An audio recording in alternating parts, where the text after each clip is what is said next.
Hello and welcome to another edition of Corner Office. I'm Dan Ginden, and I'm here in the Corner Office with Mayor Nancy Stevens. Mayor, how are you? Good. How are you? I'm well, thank you. Take us a little bit of rescheduling to get this done. Well, This has been a little family problem. issues, work issues, it's just all over the place. I know. This is a very difficult show to do. It is, considering you set up and then I say, oops, can't do it, and you Yeah, leave. right. But thank you for being so accommodating. Oh, of course, no problem.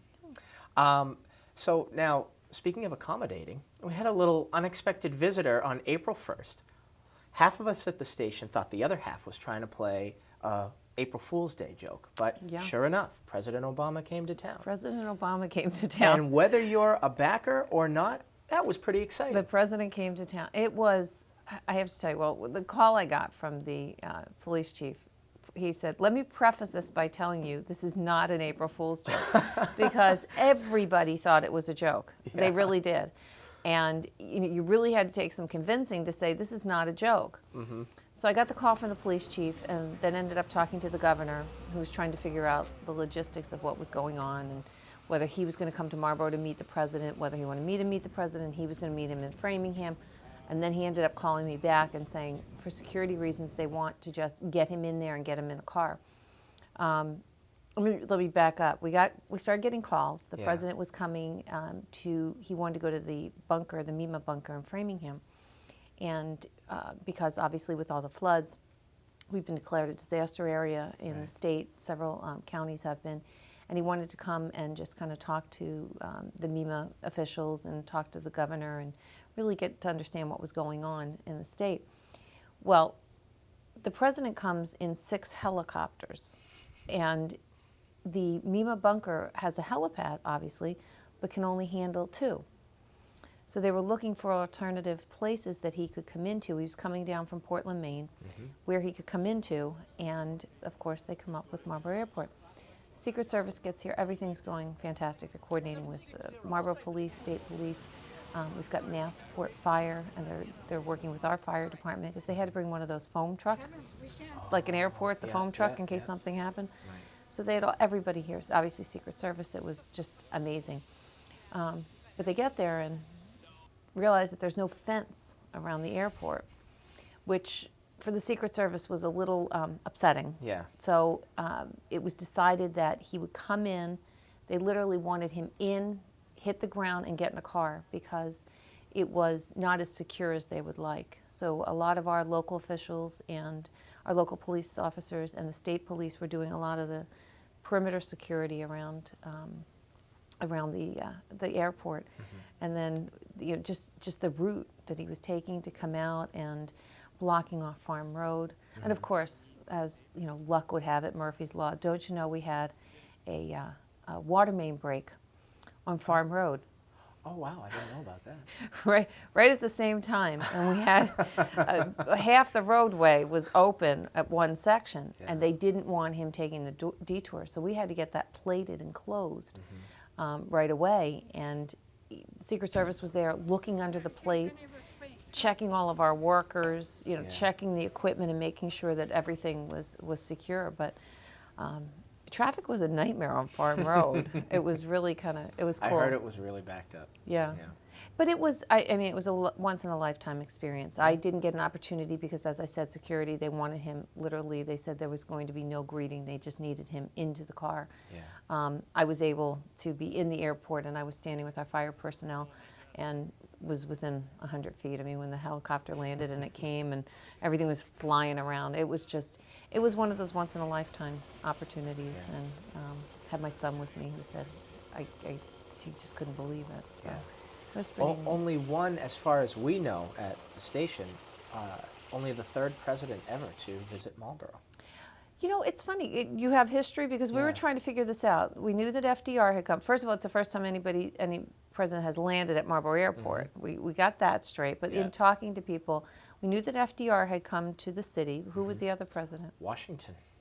Really? He came through here before he was president, but then after he became president, he came back to the Williams Tavern. He was in Massachusetts and he wanted to come to Marlboro and eat at the Williams Tavern because he remembered it. Okay. So you like that? Now I learned something. No, we didn't. It was funny because we kept talking that day at the airport. Yeah. Like, does anybody know? And we couldn't figure it out. We knew that John F. Kennedy had been in Marlboro, but it was before he was president, Right. so that didn't count. Yeah. But that's nice to know. So I figured, it's for our community. I mean, to have that privilege to have the president land. I mean, it was just amazing because you see things on TV, and when you're watching in the horizon, you see the first wave of helicopters come, and you're just going, oh my gosh! I mean, it's the military, the Black Hawk helicopters, and they land, and then the military getting out, and then all of a sudden, it was just within 2 minutes, you saw the second wave of the Marine helicopters that came in. And you just watch them, and then they're like hovering because there's 3 of them, so you're not quite sure which one. And then all of a sudden, one lands first, and then you're watching it come around, and the Marines come out, and just the formality of it all. Yeah. And the president coming down, and then the 2 limousines being there, and you're looking at these limousines going, oh my God, they are amazing. Just the whole operation, it was just.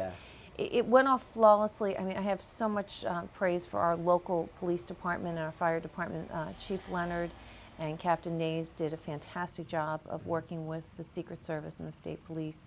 And then acting chief for the fire department, acting Chief Flynn. I said, geez, nice to be an acting chief right now. Yeah, it was his last day. His last day as acting chief, and here he was coordinating on behalf of the city. So.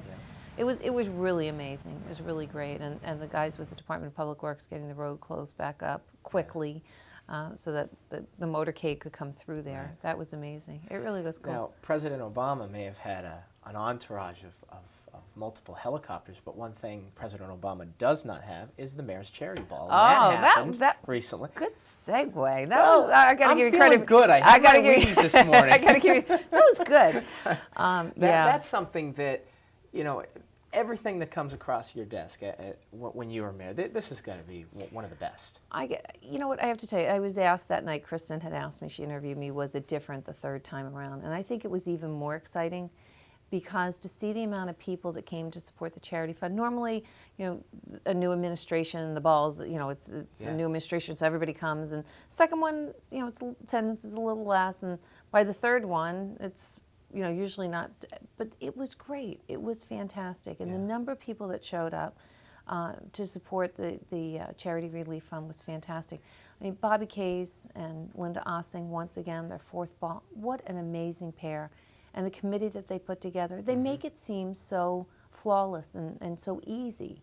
And they did such a great job. We don't have the tallies yet on the amount that we raised that night, but it was just amazing. Yeah. And I was so pleased to be able to surprise Bobby Kays with the Lifetime Community Service Award, the new award that we came up with. So many people had talked about him and how great it would be to honor him. Yeah. And we just thought it was, the only people that knew were myself and my aide, Krista Holme, and my secretary, Kate Kimber.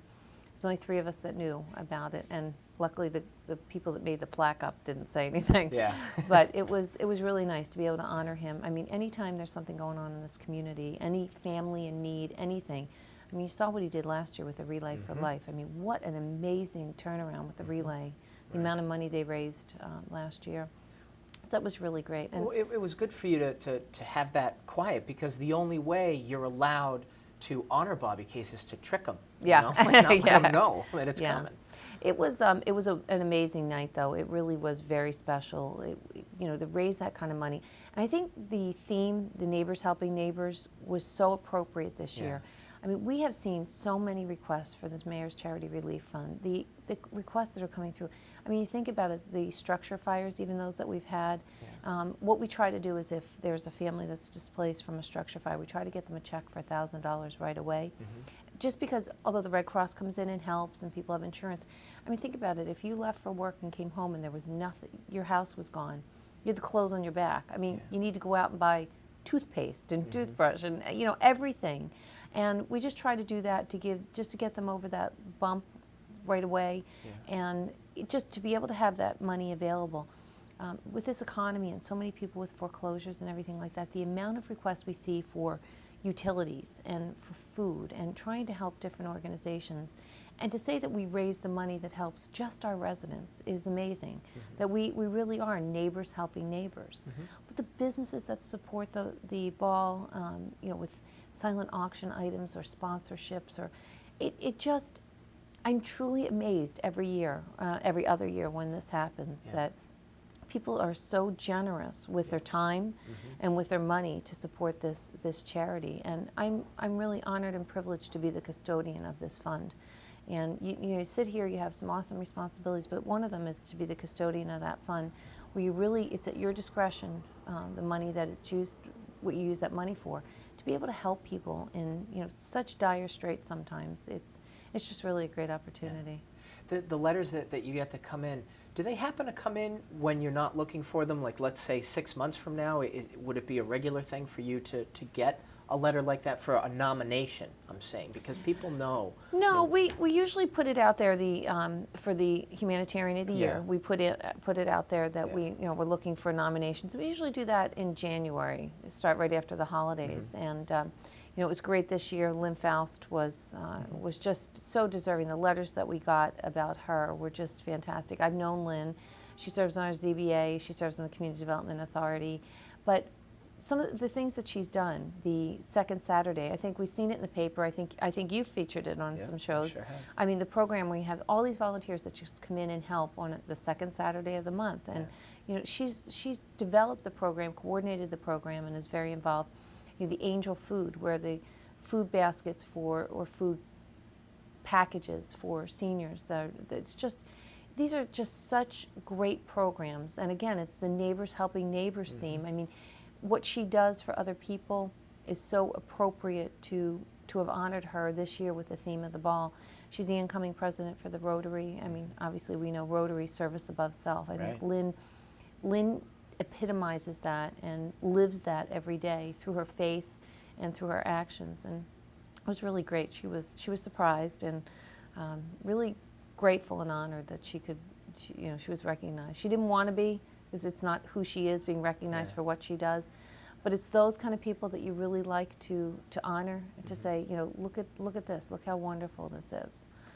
To be able to say thank you to somebody that gives so much to the community. Yeah. And that's usually the way it is with the recipient. They don't want that attention. Yeah, they don't. I mean, look at the last two before that. You had Peggy Ayers and you had Linda Ossing before that. I guess the greatest one was Linda, when she was sat down, put her feet up. Absolutely, I had no idea. And I called her name, and she didn't even have her shoes on. She's like, what? That was great. It's great to, and then Bobby, this time, with surprising him, like he was just, because we were able to keep it quiet, so nobody knew anything about it. So, I did tip off Kristen right at the beginning, that just so she knew, because she was there. For those who, Kristen Doucette was there filming highlights of the ball and getting clips for the news. So I had tipped her off so that she knew where to be looking. Because you have to. She's the anchor in Marlboro. Yeah, she's the anchor woman. So we had to make sure that she had got the latest news tip. So it was great. Now, today, the day we're taping this, the new fire chief started, and how was that this morning? Well, that was great. I went to the fire station early this morning and met with him and just sat down to kind of get up to speed with him. He's been, we say today was his first day. He was down last week and really working with Acting Chief Fred Flynn last week, so that this morning was really flawless and seamless. We were talking about some issues that we needed to address in the short term. He's coming in. He's got a council meeting tonight. We have our budget review on Wednesday I have with him. So just trying to let him know what some expectations are for the short term, to come in with and have to defend a budget that he's had some input with Acting Chief Flynn to really work on the budget. But obviously we're going to have to talk about when he comes in on Wednesday how we're going to handle the fire department budget, because he's only been here, by the time we review it, 3 days. And I know he's got some ideas of things he wants to do. So we've got to develop a strategy for that, because we only have a couple of weeks before we submit the budget. So we really need to talk about that. He's been doing great. He's he's down here. He's happy, and I'm thrilled. It was a long process, but I think that we have a great new fire chief. I think he has some great ideas of what he wants to do, and I think he's been coming down a lot since he was appointed, and has gotten to know some of the members of the fire service. And from what I'm gathering, everybody has a lot of respect for him. I like his style. His management style kind of reminds me of what I like to see in a manager. You look at somebody that values input from other people, but at the end, he's the chief, and You can debate things, but in the end, it's his decision. And I think by bringing people in the inclusion kind of management style that he has, he gains respect. And while you may not always agree, at the end, I think he's going to have the buy-in because of that style. So, Yeah. you know, it's a tough time to be a department head. It's a tough time to be an elected official with this economy and making decisions. But I have a lot of respect for him, and I think he's going to do a fantastic job. Maybe after the budget process is over and done with, we'll get Chief Plummer down here on Well, the we show. were hoping today, but it didn't quite work out. It's his Right. first day, so Yeah. I mean, there was a little much to ask to Yeah. tape a show on your first Right. day and then go to a council meeting at night. We let him ease in a little bit. So Yeah. maybe next month we'll have him on so people can get to know him better. And he'll have that transition period, but he's got a great group of guys down there in Yeah. the department that can help And him through women. that. So, Don't yes, forget, yes, and women. that's right. I would be remiss if I didn't publicly thank Acting Chief Fred Flynn. He did an unbelievable job in the acting position. He never, from the day he took over as acting chief when Dave Adams retired, it was never as if he was the acting chief. He was the fire chief. And I mean, he was even looking at things that he was trying to do to set things up for training programs and stuff, even for after when Chief Plummer became the chief, had things set up. And I want to publicly thank him. I think he's done a fantastic job. I don't think we had the opportunity, but I want to congratulate Dave Adams on all his years of service for the community. He's a great guy, and he's going to be missed. But I think we've got a great new chief in place, and he's got big shoes to fill, but I think he's definitely up to the task. Yeah. And right now you and the school committee are looking for another great leader, this time for the school department. Yeah. We had 3 interviews a couple weeks ago, Yeah. and then again, as we're taping here today, tomorrow, a little over 24 hours from now, you'll have 2 more interviews. Correct. Well, what's been going on there with the interview process? Well, for the interview superintendent? process, as you said, we back on I think it was 26th of March, we had 3 interviews that day. Unfortunately, I was, as you mentioned, family issues. My son was in the hospital and coming home that day, and I was not able to make the interviews. But luckily, we had them taped, so we were able to watch them. Great candidates. 5 great candidates brought forth through the search process. And what we're doing is we're doing this stage of the interviews, then we're going to be doing site visits. On the next round will be some site visits where we'll go to the communities, the districts that these people are in. Oh, okay. And then from there, decide, on our final candidate. Whether we decide to bring them back for another round of interviews, we may do that. We're at the process now where, want to get through this initial round, see what the feedback is from the committee, do some site visits, and then move on from there. We hope to have somebody named in place July 1st so that they can have a transition over the summer with Superintendent Mary Carlson, and then be that superintendent in place for the beginning of the school year. So it's quite a process, but I mean, it's such an important position, and someone that's going to lead our school district that you want to make sure you have the right person in place. Right. Well, I was going to say, I've heard some whispers that, geez, it's overkill, maybe it's too much interviewing, but you are looking for someone that you want there, and this is important. It's the public schools. It's absolutely, with the ed reform of '93 that took away so many powers from the school committee and really put a lot of the responsibility on the superintendent, you want to make sure that you have a good leader. You want to make sure that you have someone that embraces the concept and the goals of the school committee. You want to make sure somebody's got a great educational background, good management style, can really get the buy-in from all of the key players. Not just, when I talk about key players, it's making sure that parents feel comfortable, the community feels comfortable. One of the things we've been working on is the school committee's been developing over the last couple of months. We're working with a consulting firm out of New Jersey doing a strategic plan for the school district.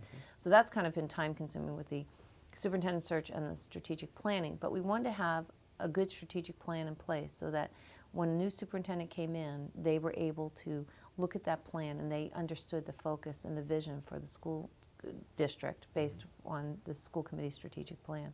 We've been getting a lot of great buy-in from a lot of people on this. We've had focus groups with parents, realtors, city council, business leaders. Everybody has really been helping with the strategic planning process and making sure that we really have a good working document at the end, something that's achievable and measurable and good focus for the schools. So I'm really excited about that. And just to go back to the superintendent search for a minute,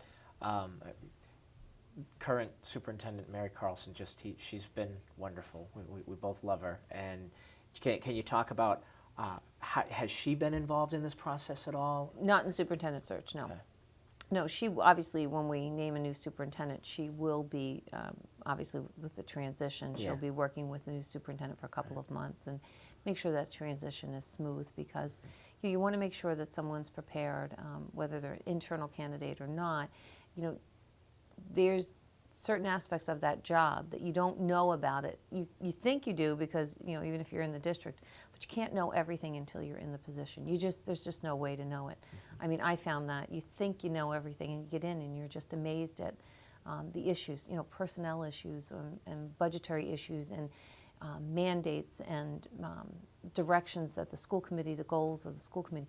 It's a lot of balancing to make sure that you meet the needs of every student in that district. And you know, you think about it, we want every student to excel, and it's a lot of kids to make sure that, you know, you get it right. You only have one time to educate a student, and you got to get it right the first time. Yeah. So I think we have an excellent school system. I'm so proud of the school system that we have. I mean, my son is graduating this year. My last one is graduating from the high school, and it's just amazing, the quality of the education that he's gotten. I mean, the kids, the schools that they're being accepted to, because right now we're hearing all the colleges and everything and hearing from his friends where they're getting accepted. I mean, we have great students that are getting accepted into fantastic schools, and they have great opportunities. They just need to be willing to take them. Yeah. So that's That really is great. great. Yeah. Now, I know we've talked about around election time, counselors, school committee members, yourself, your approach to in supermarkets and stuff where people say, well, you know, I hope you're going to do this, that, and the other thing. Are you anticipating it as people are watching these interviews unfold on TV? Are you anticipating someone, you know, poking you in the canned soup aisle saying, I like that one particular candidate? But you know what, that's exactly why we're making sure that they're televised and they're open to the public. We want feedback because this is such an important decision, and we want to make sure that everybody has the buy-in. We want that candidate, whoever it is, to succeed, and we want everybody to feel comfortable and confident in that particular candidate, because if you don't, then they just have another hurdle to surmount. And it's just, we really need to make sure that whoever the new superintendent is, that we back that person 100%. We give them everything that they need to succeed. We have a great school district. We have excellent programs. We need somebody to continue the good things and then even make them better, because we have everything, and we just need a good, strong leader. As you said, Mary's been fantastic, and we're sorry to see her go. But she's, you know, it's her time. She wants to retire, and I don't blame her. And it's time for us to find someone that can really, you know, build upon what she has done over the last couple of years. And it's going to be, again, just like when Dave Adams left as fire chief, filling Mary's shoes. Although she came in temporary, she's been there a couple of years now, and she's done just a great job. Yeah. It's going to be sad. She's been in the system for so long. Yeah. Yeah. So it's going to be hard to see her go. Yeah, it sure will. Yeah. Last thing I want to talk about before we wrap up is I just wanted to know if there's any update on the budget process, the prepping. You know, you said you have been, you are going to meet with new chief plumber. Yeah, we've been doing the individual department reviews, and we've been doing that the last week. We started, and we'll be doing it this week and next week, sending some people back for some additional information and things like that. But so far things are looking, you know, in this economy, things are looking not so bad in terms of the budgets that are coming in, and us being able to obviously continue the services, maybe expand a little bit, do things a little bit differently. So I'm really pleased at the department heads. They really took their directive seriously, came in with good budgets. So far we've had, you know, very little tweaking, some questions, and maybe some talking about some different ways to do some things. But it's, I actually enjoy this process because it's an opportunity. Well, you know what? I enjoy this part of it. I enjoy this part of it where we have the opportunity to sit down with the department head and talk about, you know, the direction and some things that they've wanted to do. Because a lot of times it's monetarily driven when you change something, and so you discuss it at budget time and really get it in place for July 1st. So I like the opportunity to talk to the department heads about what's going on in their department. You know, I think I keep in pretty close contact with the department heads on a regular basis, but it's really an opportunity to kind of go through the entire operation of their department and ask what they would want to change, how would they want to change, what do they need to improve their department or do things differently. So, you know, believe it or not, I enjoy this part of it. I enjoy the weather this time of year. Yeah, I well, don't we know can't about the argue. budget Yeah, stuff, I know, we but- can't argue with that. So, Yeah. So it is a very interesting time Yep, of year. absolutely. And you know, thank you for taking the time. I'm glad we finally got to sit well, down thank you, and again, sorry about the changes and Hey, how many you know, times it we've had to happens. reschedule. This has been a tough one Yeah. to get taped. Well, as you said, you had a little personal issue Yeah, there. So, yeah, you thank know, goodness. Took I care do of wanna- that, and everything is fine. I do want want to thank everybody for their thoughts and their prayers. My son was sick and hospitalized for over a week, and he's doing very well back to school. And I just want to thank everybody at the high school for their support and really helping him keep up to date on his work. And the nursing staff up there couldn't have been better. They caught something that could have really been a serious issue that could have been a lot more serious had they not caught it. So I just want to thank everybody, the support of this community. Again, it's the whole neighbors helping neighbors. This community comes together, and everybody's been fantastic. So All right, excellent. Well, thanks. that's another show in the books. Thank you. So thank you. You have been watching Corner Office from Mayor Nancy Stevens. I'm Dan Ginden. We'll see you next time.